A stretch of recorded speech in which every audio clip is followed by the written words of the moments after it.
Lo que hasta el balotaje se planteaba como campaña, ya con el gobierno de Javier Milei asumido, se volvió realidad.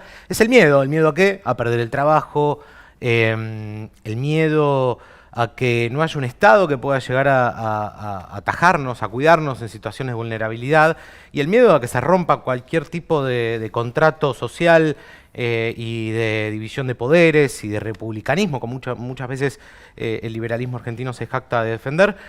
Y para charlar un poco de esto y de lo que está sucediendo en términos políticos, económicos en la Argentina, nos encontramos con Claudio Lozano. Él es economista, presidente de Unidad Popular. Gracias por acompañarnos, Claudio. Faltaba más, muchas gracias por invitarme. Bien, a ver, al llano, ¿cómo estás viendo este escenario? Digamos, hace pocas horas conocimos el decretazo del presidente, medidas económicas durísimas. ¿Cómo estás viendo el escenario general? Lo que veo es que en el marco de un final de un ciclo político donde las experiencias populares mostraron niveles de agotamiento, hay una ofensiva brutal por parte de las clases dominantes, y me refiero con esto a todo lo que es el bloque que involucra acreedores y grandes capitales locales y extranjeros que dominan los núcleos principales de la Argentina. Una ofensiva brutal de una experiencia política que realmente viene a marcarnos casi una suerte de parábola siniestra. A 40 años del funcionamiento de las instituciones, aparece una expresión política que recupera en profundidad los contenidos del golpe de Estado del 76. Esa idea de refundar la Argentina, de desarmar la Argentina que existía para armar una Argentina para muy pocos, es la que de alguna manera está por detrás de la idea, la impronta fundacional del discurso de Milei en las escalinatas del Congreso y de, digamos, todo lo que ha sido primero las definiciones de Caputo, y luego tanto el protocolo antipiquetes como este decreto, este mega decreto de necesidad y urgencia. Me parece que claramente hay una estrategia de demolición sobre lo que en todo caso siempre ha sido característica de la sociedad argentina y que de hecho se expresó en estas 5 décadas. Argentina siempre, el pueblo argentino, la sociedad argentina, que siempre ha sido una sociedad más compleja, heterogénea, incluso más desarrollada que el resto de América Latina, es una sociedad que ha resistido este tipo de políticas, le ha puesto límites, y creo que hay una embestida que busca por distintas vías, una la persistencia inflacionaria, porque lo que han hecho es sobre una Argentina que estaba al 140% de inflación anual, poner un shock inflacionario brutal con una devaluación que en realidad solo está por debajo de la devaluación de la hiperinflación de Alfonsín. Sí. Y por otro lado, sobre la base de un proceso de ajuste que viene de casi ya una década, otro nuevo ajuste que no tiene precedentes en la magnitud del recorte del gasto que se pretende hacer. Y en ese marco aparece este mega decreto que, violando todas las normas constitucionales, avasalla el poder legislativo, rompe la división de poderes, sin fundamento alguno, porque no hay ninguna cuestión de necesidad y urgencia que justifique, y menos aún que justifique tocar normas de fondo. Los DNU están vinculados a cuestiones de instituir normas de carácter temporal que se explican por una circunstancia excepcional. Sí, una catástrofe natural. Claro, sí, catástrofe, guerra, lo que fuere, pero digo, son intervenciones de esa naturaleza. Acá no hay ninguna razón para esto. Sí, y no una reforma, como dijo el presidente, la reforma más grande de los últimos 40 años. Él mismo lo dice. Como cuando uno piensa en la reforma más grande de los últimos 40 años, estamos pensando desde la recuperación de la democracia. Exactamente. O sea, nunca ningún gobierno tuvo la capacidad o se animó. Claro, porque, digamos, la democracia nace como respuesta a la dictadura, no nace para profundizar el rumbo de la dictadura. Claramente acá, y esto por lo menos nosotros lo hemos sostenido en la discusión previa a que se resuelva la cuestión electoral, tanto el discurso de la dolarización, que no lo han bajado en este marco, sigue presente, como el discurso sobre lo que ocurrió con el genocidio de la dictadura, la recuperación de la idea de la guerra y los excesos, todo era la muestra de que acá había claramente un huevo de la serpiente puesto en el centro de la institucionalidad, recuperando los contenidos dictatoriales, ¿no? Voy a tu, porque además lo mencionaste en algún punto y me parece que pasó como demasiado rápido, Claudio, y a tu expertise como economista, es este fogonazo inflacionario se planteaba como bueno, una forma de licuar el gasto, ¿no? De llegar a ese déficit fiscal cero que tanto menciona el presidente o los funcionarios del gobierno. Y yo, digamos, lo charlábamos antes acá, digamos, es la única vía también hacia una dolarización, que suponíamos que había sido abandonada, pero es la única vía, porque cuando ningún peso valga en el mercado, lo único que vamos a poder hacer es, el que lo tenga, sacar un canuto en dólares para poder ir a comprar al supermercado, porque ni siquiera el chino del supermercado te va a aceptar ese peso.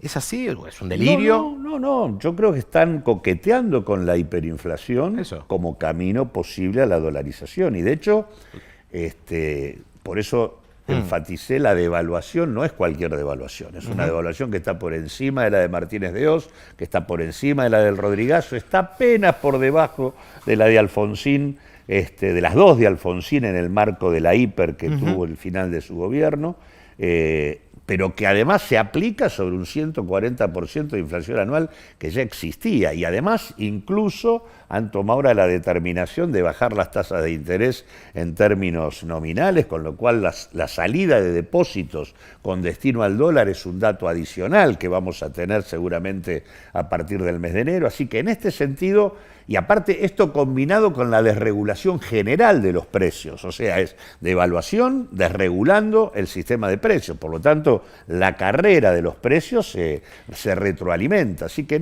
pero digo, no es el tema de licuar el gasto. En realidad, lo que dicen que es el ancla fiscal y la mentira sobre el déficit fiscal, que supuestamente es el generador del problema, cuando en realidad el déficit fiscal de la Argentina es hijo de la desigualdad y del endeudamiento.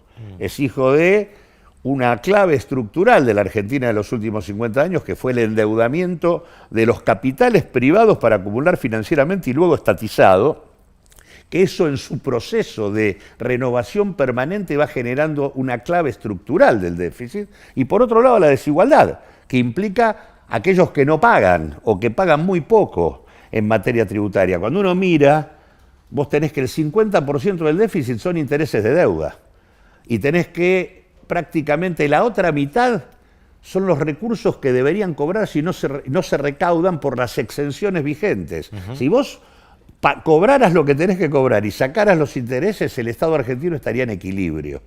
Pero digo, en realidad lo que están licuando son los ingresos de la población.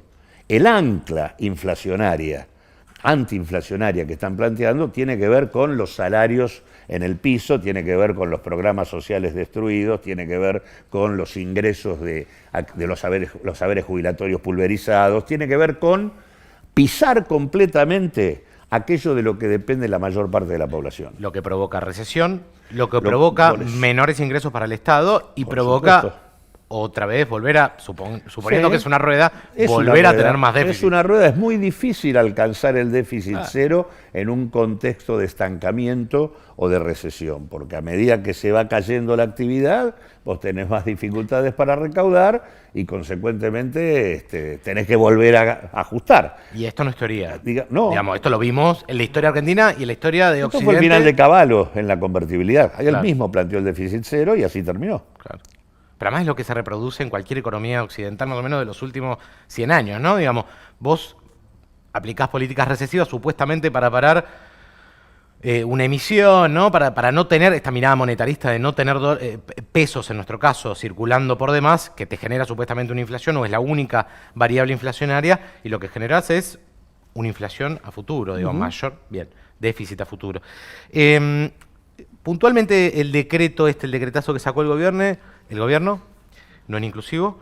Bueno, hay muchos puntos que mencionó el presidente y hay otros tantos que ni siquiera comunicó en la cadena nacional. ¿Pudiste mirar qué te parece que es lo más alarmante o que más te llamó la atención? Hay todo un capítulo de desregulación general, quitándole herramientas al Estado para intervenir en cuanta cosa. Ahí tenés que anotar, bueno, desde la ley de alquileres recientemente Esa venía de aprobada, cajón, ¿no? que Esa venía de cajón. Pero después la ley de abastecimiento, que le permite al Estado una intervención en el sistema de los mercados para regular precios, el tema de eliminar el observatorio de precios del Ministerio de Economía. El compre nacional, ¿no? Después, eso, digo, uno es el capítulo Sí. precios, otro es el capítulo de la producción, y ahí aparece todo el compre nacional, que es algo que existe en cualquier estado que se precie, en los estados capitalistas Claro. más desarrollados, ni siquiera a los Estados Unidos se les ocurre tocar ese tipo de instrumentos. Y después, bueno, viene todo el capítulo de reforma del Estado, donde el núcleo central es la facultad para privatizar, la transformación de las empresas del Estado en sociedades anónimas como vehículo para llevar adelante el proceso de privatización, el pedir autorización para ceder el paquete accionario de Aerolíneas Argentinas. En el tema de la transformación en sociedades anónimas, para poder privatizar está metida la discusión de YPF, Sí. está metida la discusión de ARSAT, que son empresas aparte altamente rentables, ¿no?, para el capital privado, que además este gobierno ya había dado una señal muy fuerte al poner al frente de YPF a Techín, Sí. dándole a Techín, por lo tanto, el control sobre Vaca Muerta, porque Techín ahora es Tecpetrol más YPF conduciendo Vaca Muerta, ¿no?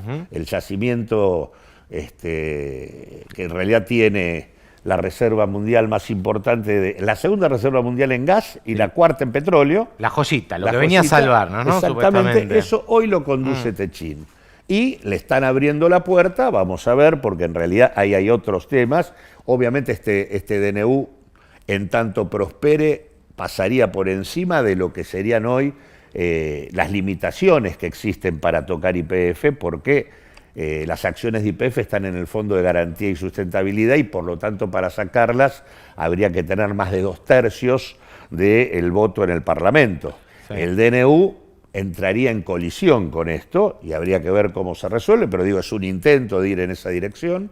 Entonces, el tema de la reforma y después hay un capítulo muy pesado de disciplinamiento sobre los trabajadores en todos los planos, ¿no? En el plano de las libertades individuales de los trabajadores, en el plano de los convenios colectivos, en el plano de del propio funcionamiento de la organización sindical. O sea, en los convenios colectivos, por ejemplo, la idea de que solo se mantienen las condiciones laborales y todo lo demás queda en el limbo, o sea, es una especie de ultraactividad en donde si se vence el convenio y no hay renovación, hay un montón de cosas que pueden caer.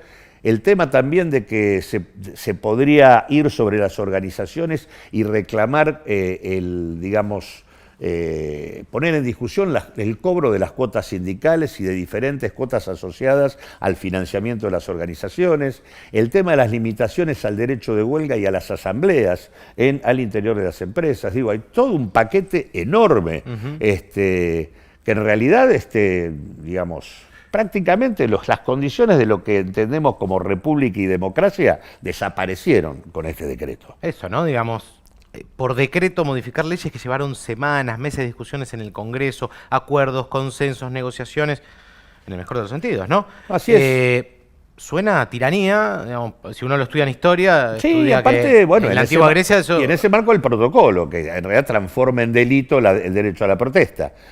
Pero además acá hay que ser muy claros. Si la institucionalidad que existe en la Argentina respondiera como debiera, este DNU no podría pasar.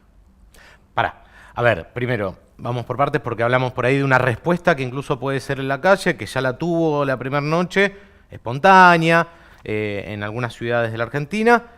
Se está discutiendo la CGT, bueno, hay que ver, ¿no? La CGT tiene algunos tiempos muchas veces incomprensibles y que tienen que ver con sus propias negociaciones. La CTA ya convocó para el viernes a una actividad. Ahora, hay dos vías posibles como para poner un freno a esto, que primero sería la judicial. Hay varias presentaciones. La primera es la del Congreso. A ver, La primera es la del Parlamento. El Parlamento, en tanto esto pasa por encima de sus atribuciones, si tuviera algún tipo de actitud razonable, debiera autoconvocarse y debiera rechazar el decreto. Eso. Ahora, ¿hay obstáculos? Sí, porque efectivamente hay vigente una norma en donde para rechazarlo se necesitan las dos cámaras. lo cual es un absurdo, porque en realidad para cualquier ley, aunque una Cámara no esté de acuerdo, alcanza, pero en este caso se necesitaron 2, pero igualmente si uno toma en abstracto, sin entrar a jugar en las negociaciones que se hacen por detrás de lo que se votó, ¿no? Y que tienen que ver con que Milei es absolutamente minoritario en el Parlamento Nacional, la verdad es que la lógica sería que las 2 cámaras rechacen esto y le pidan que mande todas las leyes que quiera al Parlamento Nacional para discutir una por una aquello que está planteando. En segundo lugar, tenés también una respuesta institucional posible de parte de los gobernadores. Milei tampoco tiene ningún gobierno. Y por lo tanto, que la institucionalidad de las provincias rechacen este DNU sería absolutamente necesario. De hecho, he visto compañeras o compañeros en la ciudad de Rosario que están presentando proyectos en la legislatura para plantear que Rosario rechace, ¿no?, que la ciudad rechace un DNU de esta naturaleza. Si esto se extendiera como criterio en todo el país, sería también una cuestión importante. O sea, yo creo que hay una primera respuesta que es institucional. Si la institucionalidad funcionara, este decreto no podría pasar.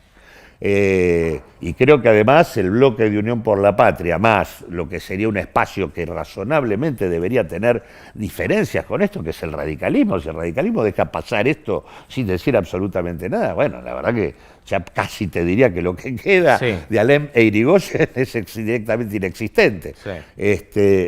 Y después, bueno, también está la vía judicial, donde nosotros estamos ya presentando un amparo cuestionando y declarando nulo, de nulidad, absolutamente insanable al mega decreto presentado.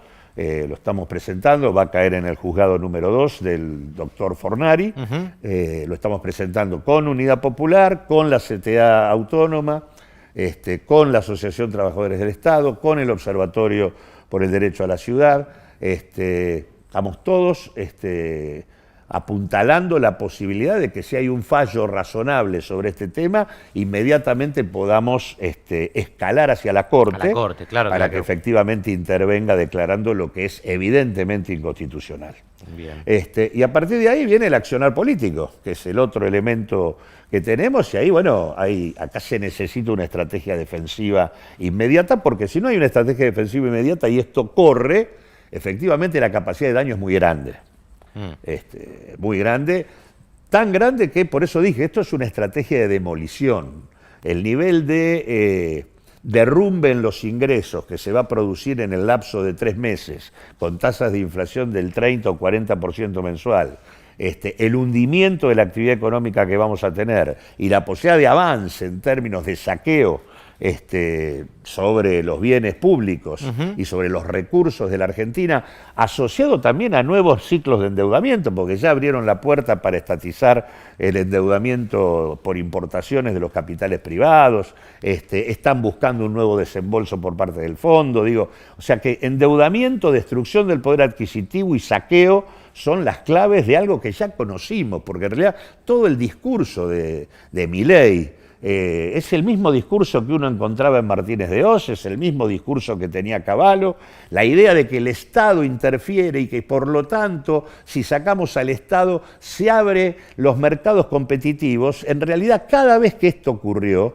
lo que pasó no fue la mayor competencia de los mercados, sino mercados cada vez en menos manos y con mayor capacidad de condicionamiento, con mayor concentración, con mayor extranjerización. Lo que han hecho con la ley de tierras no tiene nombre. La apertura a la posibilidad de que fondos de inversión y estados a través de diferentes capitales puedan tomar posición sobre importantes extensiones de tierra en la Argentina que tengan que ver con la zona núcleo del sector del agronegocio, que puedan tener con el espacio de la minería, de los hidrocarburos o lo que fuere, claramente, o del agua. Lo que están haciendo es muy peligroso y me parece que por lo tanto la estrategia defensiva es imprescindible. ¿Hay una voluntad de las organizaciones populares o que se identifican en ese lugar, digamos, que es muy amplio, por eso lo planteo con toda la amplitud posible?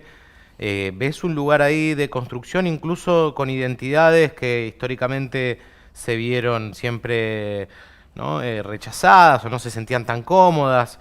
me refiero a sectores del peronismo, me refiero bueno, nada, a organizaciones sociales que quizás no se identifican dentro del peronismo y se identifican en la izquierda. ¿Ves que hay una capacidad, incluso, digamos, potenciada por este gobierno y por esa batalla cultural y política, que vengan por todo, que pueda llegar a generar una unidad ahí o un bloque? La resistencia siempre genera unidad. Eso. Y eso va a ocurrir. Ya tuvimos el primer efecto, tanto organizado por parte del bloque piquetero como espontáneo, luego en la noche, después del DNU.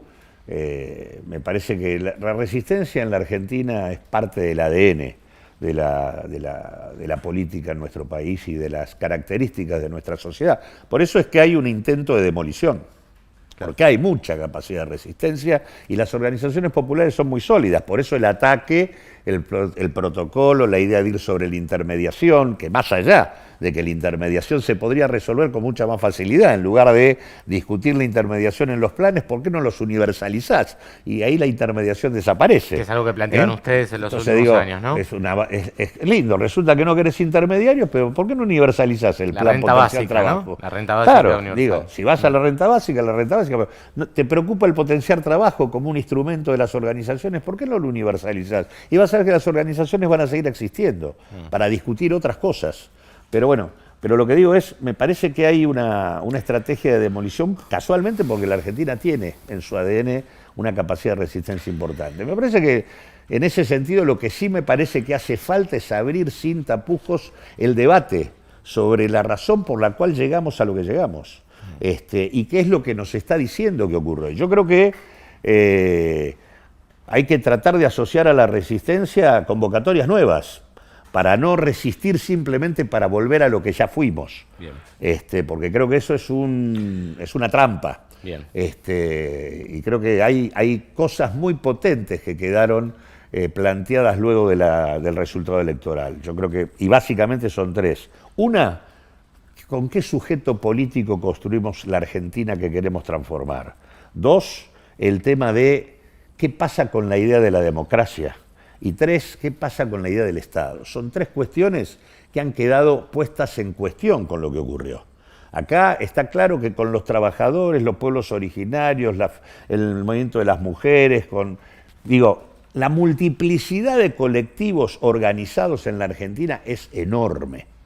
Ahora, si esa multiplicidad no puede estructurarse en torno a una idea de comunidad, lo que prima es la fragmentación y no la capacidad de construir un proyecto político. Y ahí hay un debate que no tenemos resuelto, que me parece que hay que darlo. Dos, el Estado. ¿Cuál es la idea frente a este Estado? ¿El Estado existente tiene que ver con el Estado que necesita la sociedad? Claramente la sociedad sabe que no, que el Estado está enfrente de ella, que es un problema. Y sobre eso cabalga buena parte de la ofensiva que estos señores quieren llevar adelante. Y en tercer lugar, la democracia entendida como forma de gobierno, con instituciones vacías, y entendida como un sustantivo y no como un verbo que tenga que ver con democratizar, con empoderar a la comunidad para decidir, y sobre todo para aquellos que nacieron después del golpe, y que no tuvieron que ver con la experiencia del genocidio.